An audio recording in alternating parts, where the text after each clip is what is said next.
Hey YouTube, Survival Every Day. Got another little video here. If you remember, I was griping about the front sight being off, on the M&P, Smith & Wesson M&P Shield, and it was only off a little bit. So I decided to spend too much money and get a sight tool. Now you can probably use a universal sight tool, but the way I have read it about the Shield and the slide is that you have to be really careful because there's been stories of it cracking once trying to move the sights.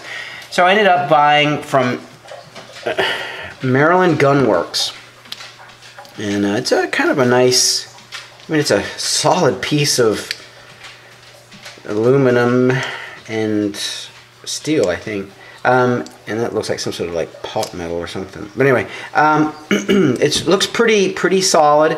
It's got some pretty important instructions with it. Something about making sure you use this plastic or polyurethane plug around the rear of the gun when you're doing stuff to it. It doesn't say about the front. I'm assuming, yeah, you do use it on the front, because the way it's set up, if you can see it on here, you have a bar that moves this back and forth, and this gives you your fine tuning on your front sight and also on your back sight. The slide sits in here, and then you tighten these down around it, and so in order, you don't want to jack up your slide, so you have to put this around it. Alright, so I'm going to try to put this in here real quick. Alright, so that slides. That's interesting.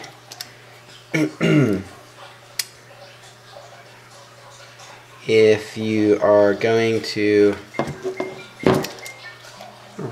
Alright, sorry for the interruption, but I wanted to make sure I was doing this correct, and go figure, a telemarketer was calling at the same time. Anyway, so in order to get this in here, you have to have it set for the rear sights, and you have to put it in backwards, and you have, hopefully you can see this here, you have to line this up with the slide, and in it goes. And as you can see, it lines up with the top. A scratch. And then you come all the way down.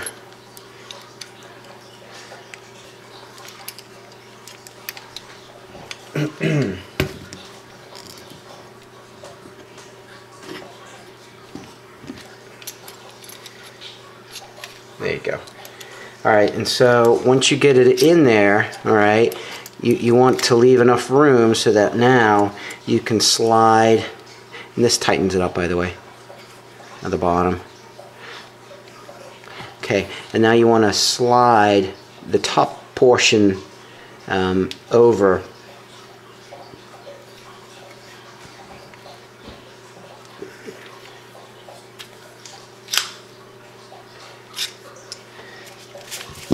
Kind of hard doing it and trying to show it in front of the camera. See, that's going to run into the top of the slide. Now I don't want that to do that. Alright, let's give this another shot. Okay, so not real comfortable with the way that this is sitting on there. You use the plastic provided, you tighten it down, you tighten this down, that sits on the inside of the rails, almost like the lower receiver would. And then this is what you move to move this back and forth. Well, I will tell you that the tolerances between this top piece and I almost want to say it's these two bottom pieces of this sit so tight on the top of the slide. Now I'm worried that I got it on there and maybe I might be scratching it. But there is I don't know if you can see. Can you see that? There's a little bit of a lip, a bump up on that sight. This will not clear it. So I try to give it a little nudge, and it's not doing anything. So I might have to file. So you can see there's a mar 2 marks in here from the front sight post as I was trying to push it over. This is obviously aluminum. I've got a couple of files. I'm going to try to take that down. So I'm a little disappointed in Maryland Gun Works. And it really comes down to the tolerances between this, and this is all the way at the bottom, and then the slide sits in here, and the front of the slide is taller than the back of the slide. So that's a problem. Okay, as you can see, I filed it down a little bit, but still will not clear that. It's almost like a ridge or like a lump in the back and in the front of that front sight. Hopefully you can see it's not out of focus, or it's focusing. So I'm going to have to take it off and try to file that a little bit more. Okay, so finally, after some filing with a jeweler's file and some 180 sandpaper for body work, I was able to smooth it down and take off some of the edges, and including the groove that I put in this block by trying to put it on there. I've put a very, very slight, almost like a holster wear on the top of the slide, which I'm a little pissed off with. Again, this is Maryland Gun Works, and make sure I was reading that correctly. It says here, note, shim located under slide clamp must be removed when installing, adjusting, or removing front sight on a .40 caliber model only. And maybe I should have removed that shim, but I didn't think it was a good idea. So instead I sanded down that front sight. I mean the front block. So let me see if I can move it. Okay, so after being so frustrated with this sight, I finally got it to move, and after more filing on this block, and finally got it to switch, move over. I'm so pissed off that I have a Warren sight. Now this is made for an M&P. I'm going to see if it fits the shield here, and I'm going to put a fiber optic on this. That's how pissed off I am at that shield's front sight post. Okay, so got it all lined up, got it tightened down, and by the way, I tried it without the shim. You got to have the shim in there for the 9mm. It's just this block was so tight. I got a Warren fiber optic in there, so I'm going to try to scoot that over and see if it'll fit. I think it will. It looks identical to the one I just took out, and then I'll do the back sight too. Okay, after a little bit of work, here's the other front post, and what I ended up having to do on the new one is file just with an angled file, and filed off a little in the front, a little bit in the back, and just a real slight skin coat on the bottom. And actually I went in there a lot easier.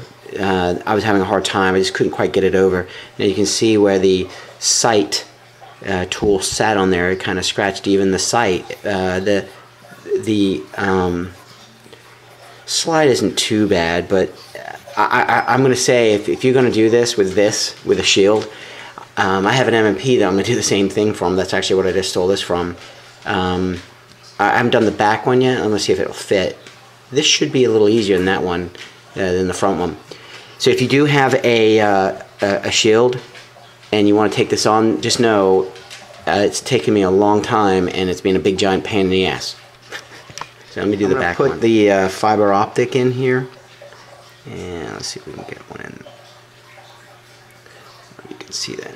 I'm gonna pop it in there, and what you want to do is melt this front end and then nip it off, or actually melt the back end, I should say, and then nip it off. You can see that.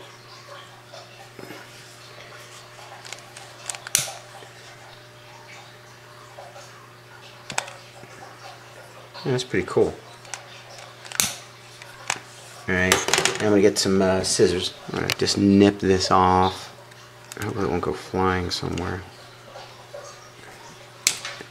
Yep, went flying. Alright, so what you want to do is you want to take something and I think they recommend like a whole, actually, you know what, I think, there you go, that's in there pretty good. I might have to play around with that, and I'm going to take a bigger one, and it doesn't push out. Alright, I'm just going to, you guys can see this, I'm going to see if I can melt it. Alright, and I'm going to melt that back one a little bit more.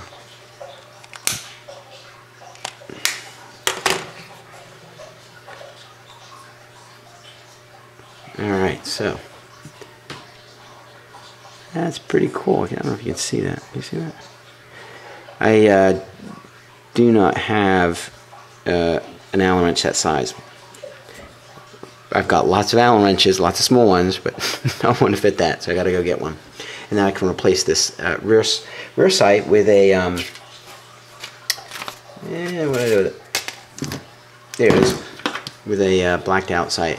Now these sights were going to go on my other M&P, which I'm doing a project on, which you guys will see later.